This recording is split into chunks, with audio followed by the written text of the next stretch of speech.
தமிழ்நாட்டிலே இல்லை இந்தியாவிலே யாரும் யோசிக்காத ஒரு திட்டத்தினை தமிழ்நாடு முதலமைச்சர் அவர்கள் எங்களுக்கு தந்திருக்கிறார் என்று மிக மனதிற்கு நெகிழ்ச்சியோடு தெரிவித்தார்கள்.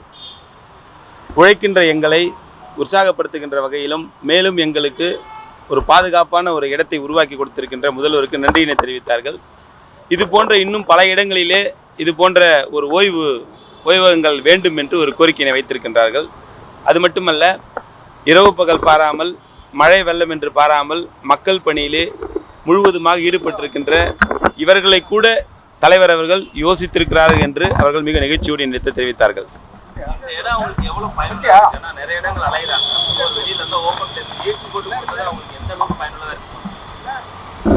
என்றைக்கும் உழைப்பவர்களின் வர்க்கமாக உழைப்பவர்களுக்கு பாதுகாப்பான ஒரு இயக்கமாக திராவிட முன்னேற்ற கழகம் விளங்கி கொண்டிருக்கின்றது. தொழிலாளர் வர்க்கத்திற்கு என்றைக்குமே பக்கபலமாக இந்த திராவிட மாடல் அரசு விளங்கி கொண்டிருக்கின்றன.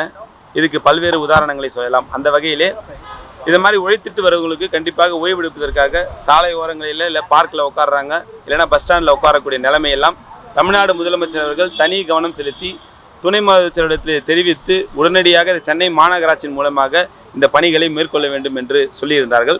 அந்த வகையிலே இது போன்ற சென்னையில் பல இடங்களில் உருவாக்கப்பட்டிருக்கின்றன. ஆனால் அவருடைய கோரிக்கை இன்னும் அதிகமான இடங்களிலே நாங்கள் நிறைய பேர் ஒர்க் பண்ணுறோம், எங்களுக்கு இந்த மாதிரியான ஒரு ஸ்பேஸ் வேணும், நீங்கள் சார்ஜ் போடுறதுக்கு மெயினாக ஓய்வறைக்கு மெயினாக கழிப்பறை வசதி எல்லாமே பண்ணி கொடுத்துருக்கீங்க, இன்னும் கொஞ்சம் நிறைய ஸ்பேஸ் பண்ணி நிறைய இடத்துல இதே மாதிரி வச்சு கொடுங்கன்னு ஒரு கோரிக்கைகள் வைத்திருக்கிறார்கள். பிரச்சாரம் எப்படி இத்தனை நாள் பிரச்சாரம் பண்ணிட்டு இருக்கீங்க, எப்படி இருக்கு மக்களுடைய சப்போர்ட்? திமுக ஸ்கீம்ஸ் எல்லாம் எந்த அளவுக்கு இம்ப்ளிமெண்ட் ஆயிருக்கு? சரி, சென்னையை பொறுத்த மட்டுமே திராவிட முன்னேற்ற கழகத்தின் கோட்டை என்பதை எல்லாம் நீங்கள் அறிவீர்கள். அந்த வகையிலே இன்றைக்கு அண்ணாநகர் சட்டமன்ற தொகுதியிலே நான் தொடர்ந்து பிரச்சாரத்தில் மேற்கொண்டிருக்கின்றேன். அண்ணாநகர் சட்டமன்ற தொகுதி எல்லாரை பொறுத்த மட்டும் ஒரு எலைட் தொகுதி அப்படின்னு தான் நீங்கள் பார்க்குறீங்க. ஆனால் இது 3 லேயர் ஆஃப் தொகுதி. ஒன்று வசதி படைத்தவர்கள், மிடில் கிளாஸ், அதுக்கப்புறம் லோயர் கிளாஸ். இவங்க எல்லாருக்குமான தொகுதி என்பதை நம்ம எல்லோரும் முதல்ல புரிந்து கொள்ள வேண்டும். அப்போது எல்லா திட்டங்களுமே அண்ணாநகரில் முழுமையாக பயன்படுத்தப்பட்டிருக்கின்றன. அரசினுடைய திட்டங்கள் அதே போல் அடித்தட்டு மக்களுக்கு முழுமையாக சென்றடைகின்றன. நான் ஒவ்வொரு இடத்திலும் வாக்கு சேகரிக்கும் போது மக்களிடத்தில் மிகப்பெரிய ஒரு எழுச்சியை பார்க்க முடியுது. எழுச்சி என்பது நீங்கள் என்ன நினைப்பீங்க, கட்சிக்காரங்க கூட வராங்க ஓட்டு கேட்குறோம் அப்படின்னு நினைக்கிறீங்க. அதை தாண்டி மக்களிடத்தில் நாங்கள் கைகூப்பி வணக்கம் சொல்லி வாக்குகள் சேகரிப்பதற்கு முன்பாக அவங்க மேலேருந்து எங்களுக்கு தம்ஸ்அப் காட்டுறாங்க. ஒரு அப்பார்ட்மெண்ட்லேருந்து நாங்கள் அதனால் உணர முடியுது. அப்போது இந்த திராவிட மாடல் அரசை எல்லா தரப்பு மக்களும் எந்த அளவுக்கு வரவேற்கிறார்கள் என்பதை எங்களால் உணர முடிகிறது. அண்ணாநகர் தொகுதி எதிரில் நிற்கிற கோகுலேந்திரா அவர்கள் சில குற்றச்சாட்டு வைக்கிறாங்க, இது மாதிரி இங்கே நிறைய திட்டங்கள் செய்யப்படலை அப்படிங்கிற மாதிரி குற்றச்சாட்டு வைக்கிறாங்க. எப்படி பாருங்க ஒரு கேண்டிடேட்டா? அது திமுக போன வாட்டி திமுக தான் இங்கே இருந்திருக்கு, அதை எப்படி பார்க்குறது? சார், திராவிட முன்னேற்ற கழகம் எதிர்க்கட்சி வரிசையில் அமர்ந்த போது இந்த தொகுதியினுடைய சட்டமன்ற உறுப்பினராக அண்ணன் M.K. மோகன் அவர்கள் இருந்தார்.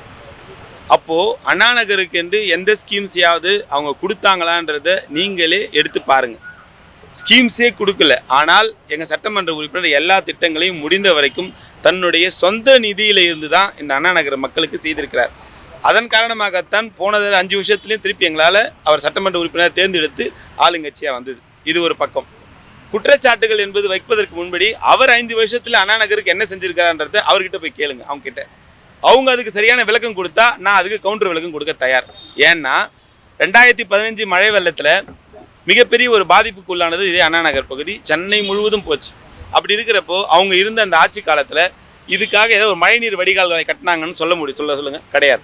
ஆனால் திராவிட மாடல் ஆட்சி பொறுப்பேற்ற உடனே ஒன்றுமே இல்லை. உங்களுக்கு சென்னையோட நிலப்பரப்பு உங்களுக்கு தெரியும், எப்படி எந்த அளவுக்கு உயர்வான பகுதி தாழ்வான பகுதி. நீங்கள் பூந்தமல்லி நெடுஞ்சாலையிலேருந்து கீழே எடுத்துக்கிட்டிங்கன்னா அரும்பாக்கம் MMD எல்லாம் தாழ்வான பகுதி. பூந்தமல்லி நெடுஞ்சாலை இந்த பகுதி எடுத்திங்கன்னா கொஞ்சம் தாழ்வான பகுதி.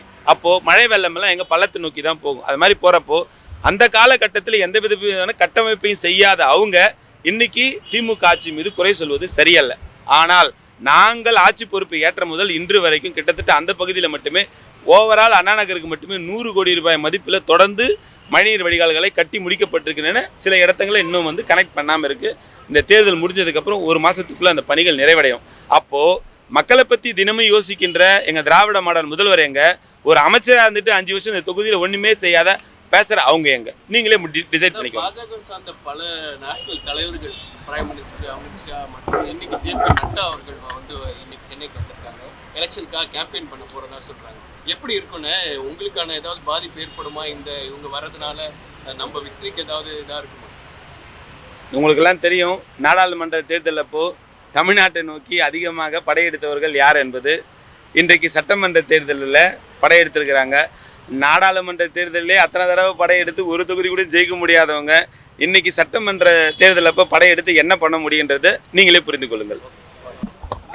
இதே மாதிரி நான் இன்னொரு இடத்துக்கு நான் பார்க்கறதுக்காக போகிறதுக்கு முன்னாடி எனக்கு ஒரு கால் வந்தது. அந்த காலில் என்ன சொன்னாங்கன்னாக்கா, சார் நாங்களும் இதை மாதிரி ஸ்விக்கியில் சொமேட்டோவில் வந்து பெண் ஊழியர்களாக பணியாற்றுறோம், நீங்கள் கண்டிப்பாக ஆட்சி பொறுப்பை ஏற்றவுடன் பெண்களுக்கு என்று தனியாக ஒரு ஸ்பேஸ் இதை மாதிரி அலோகேட் பண்ணி தரணுன்ற ஒரு கோரிக்கையை வச்சுருக்காங்க. இதை கண்டிப்பாக நான் முதலமைச்சரோட கவனத்திற்கு எடுத்து சென்று, துணை முதலமைச்சரோட கவனத்துக்கு எடுத்து சென்று, பெண்களுக்கென்று இது போன்ற ஒரு ஓய்வறைகள் சென்னை முழுவதும் ஒரு குறிப்பிட்ட இடங்களில் அமைப்பதற்கான வழிவகைகளை செய்வோம். நன்றி. செய்திகளை உடனுக்குடன் தெரிந்து கொள்ள கீழ்கண்ட கேபிள் மற்றும் டிடிஹெச் நெட்வொர்க்குகளில் எம்நாடு செய்தி தொலைக்காட்சியை காணுங்கள். பாதகம் செய்பவரை கண்டால் நாம் பயம் கொள்ளலாகாது பாப்பா. மோதி மிதித்து விடு பாப்பா, அவர் முகத்தில் உமிழ்ந்து விடு பாப்பா. அண்மை செய்திகளை உடனுக்குடன் தெரிந்து கொள்ள இணைந்திருங்கள் எம்நாடு தொலைக்காட்சியுடன்.